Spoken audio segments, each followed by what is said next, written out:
So y'all, I'm back with Pia, Orphan Chapter 9, continuing where I left off at.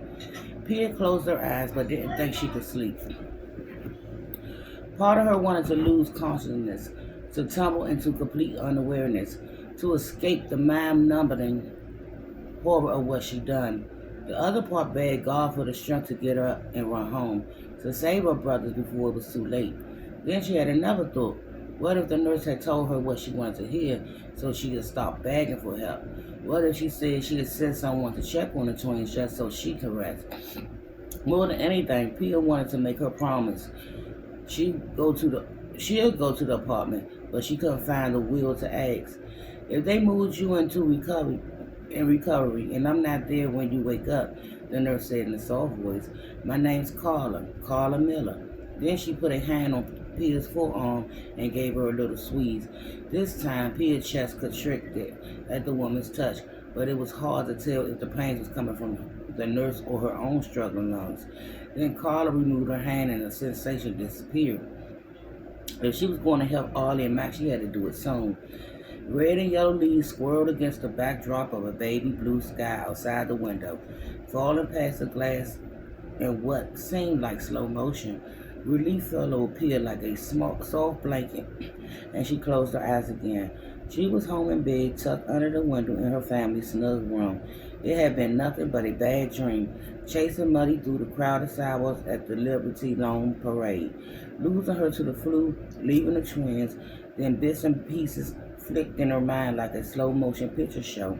Vague memories of sponge baths and people standing over her, of nurses wiping her brows a spoonful of broth, of fever and toe tags and blood. She opened her eyes again and looked down at herself, her heart racing. She was still wearing a hospital gown, and a white blanket covered her from the waist down. The stench of the human sweat, urine, and vomit filled her nostrils. She bolted upright and looked around.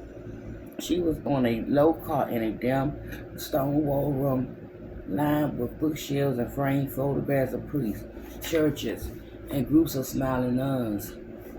A wooden cross hung between a second window and an arched door with a rough iron latch. Scattered around the room like playing cards, men, women, and children, laid on cots beneath white sheets, either asleep or unconscious. She couldn't tell which. An elderly man with a grizzled beard snored next to her on his cot, his his thin lips mouth open wide. Opposite her, a boy of about 15 rests on his side with his hands tucked beneath his pillow. On the other side of the boy, a woman with snarled hair and black rings under her eyes wept in a fetal position, her sheet bunched in her hand. A cold eddy of fear opened up in Pia's chest. How much time has passed since she woken up in the box pew and asked Nurse Carla to help Ollie and Max? Had it been 10 minutes or 10 days? She swung her legs over the edge of the cot, wrapped the sheet around her shoulders, and pushed herself up. Her ribs were sore from coughing, but she could breathe without pain. She took a small step, testing her legs. Her muscles felt weak, but they held her up. She started to take another step, but the door latch rattled and clucked, and a nun wearing a mask came in the room. Pia went back to her cot and sat down. The nun pushed the door shut, then surveyed the patients, a ring of iron keys dangling from her hand. When she saw Pia sitting up, she made her way towards her, winding her way through the cots. Pia's heart beat faster. Maybe the nun had news about her brothers.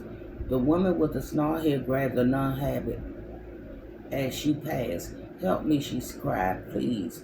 The nun stopped and turned towards her, gently pulling her habit from the woman's grips. What is it, dear? She said. What do you need? I can't find my daughter, the woman said. I brought her here with a fever. Then I got sick and now I don't know where she is. The nun looked around. She's not in the room. This one? The woman shook her head violently. No, she whined. I already lost my mother, my sister, and my two nieces. My daughter's all I had left. You have to help me find her. The nun crossed herself and put a hand on the woman's head. I'm sorry, dear, but only those recovering are being kept here in the porridge room. Excuse me, y'all. The woman screamed and collapsed back on the bed, her fingers like claws over her face. The nun crossed herself again. Maybe the Lord give you strength, dear.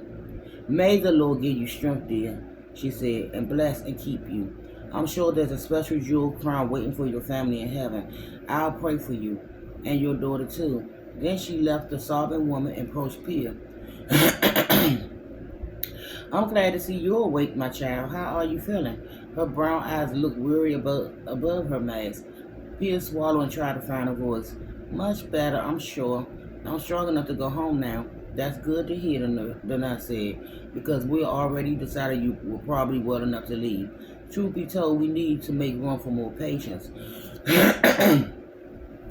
One of the other patients stirred and moaned, the white shirt over their cough, flowering like a restless ghost. The boy opposite her opened his eyes and blinked, then gazed at her and the nun, watching silently. His face pale and drawn. He remembered her of Finn and Ollie and Max. Her chest tightened. How long have I been here? 2 days, the nun said. Pia gripped the edge of the cot, bowels surging in her throat. 8 days. Ollie and Max never could have survived 8 days without food and water. She clenched her jaws, trying to control the dizziness, wave, and nausea that swept over her. If the nun thought she was still sick, she might make her stay longer. There was a nurse, she said, doing her best to keep her voice steady. Her name was Carla. She promised to check on someone for me. The nun followed her brow. I'm sorry to have to tell you this, my child, she said, but Miss Carla, bless her sweet soul, went to be with our Lord 2 days ago. Pia blinked back a flood of tears. Do you know she found my brothers? The nun shook her head. I'm afraid she didn't say anything about that. Her passing was rather sudden, as happened in some cases. Now please lay down and rest. You got to keep up your strength for the days ahead. Pia's vision began to close in on her like a curtain being drawn, fighting against it. She struggled to stay upright, again wishing the flu had taken her so she wouldn't have to face this horror. Maybe surviving was her punishment. She wanted to scream and throw up and die, but she couldn't let the nun see her distress. She had to go home to Ollie and Max to see if they were. She couldn't finish the thought. It was too horrible, too dreadful to even consider.